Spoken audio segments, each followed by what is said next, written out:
आज आपण इथे उकडीचे मोदक बनवायचे, त्यासाठी मी इथे 2 चमचे तूप टाकते.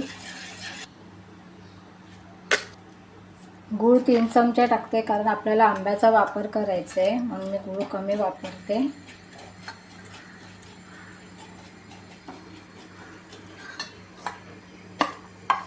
इथे अर्धी वाटी खोबरं घेतलेलं आहे किसलेलं.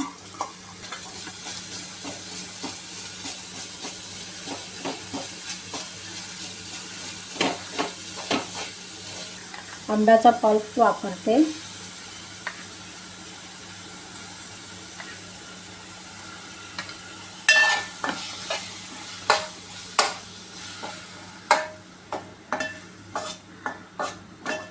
मिश्रण व्यवस्थित एकजीव होईपर्यंत परतून घेऊया.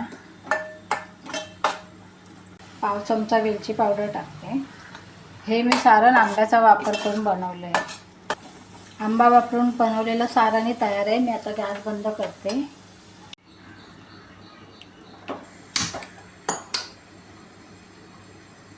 मी 1 वाटी पाणी इथे उकड काढण्यासाठी गरम व्हायला ठेवते.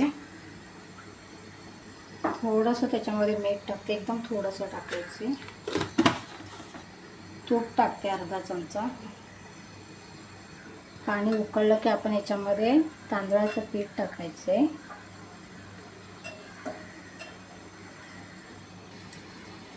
पाण्याला उकळी आलेली आहे. मी आता हळूहळू हे तांदळाचं पीठ याच्यामध्ये सोट्याने ढवळून घेते.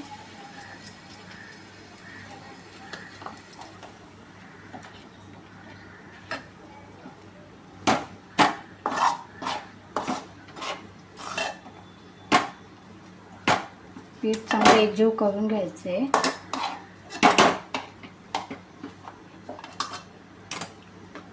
यामध्ये आता मी 3 चमचे मँगोचा पल्प टाकणार आहे.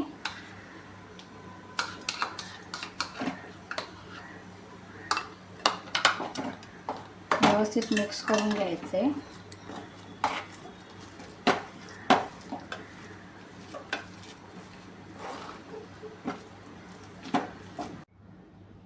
पाच मिनिटं झाकण ठेवून एक वाफ द्यायची आपण.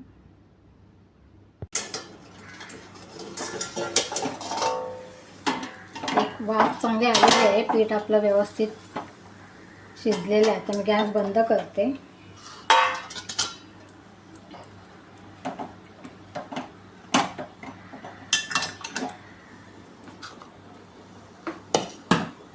पीठ व्यवस्थित थंड झालेलं आहे. थोडं मी एका ताटामध्ये काढून घेते.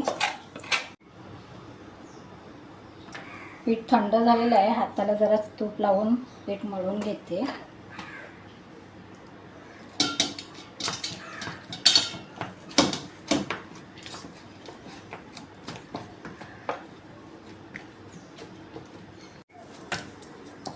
पीठ मळून झालेले आहे बघा व्यवस्थित.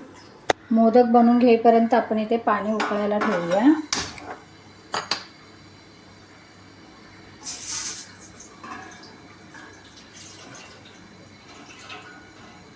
आपण मोदक साच्यामध्ये मोदक बनवून घेऊया.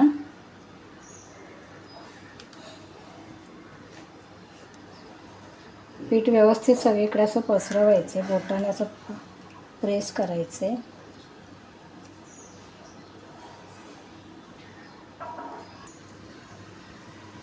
यामध्ये मी आंब्याचा वापर केलेलं सारण भरते.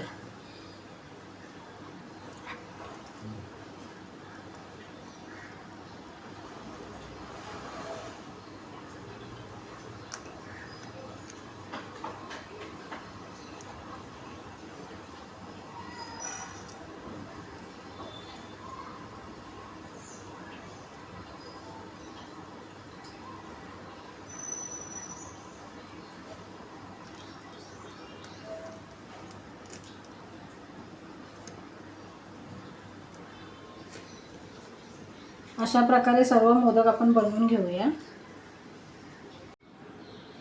मी चाळणीला थोडंसं तूप लावून घेतलेलं आहे.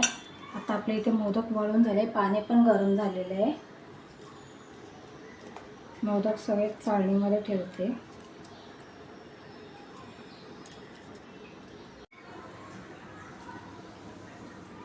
कढईमध्ये पाणी गरम झालं. मी स्टँड ठेवते. स्टँडवरती चाळण ठेवते. वरून झाकण ठेवून आपण 10 मिनटं वाफवून घेऊया मग मीडियम गॅसवरती. 10 मिनटं झालेली आहे. मोदक आपले वाफलेले. मी गॅस बंद करते.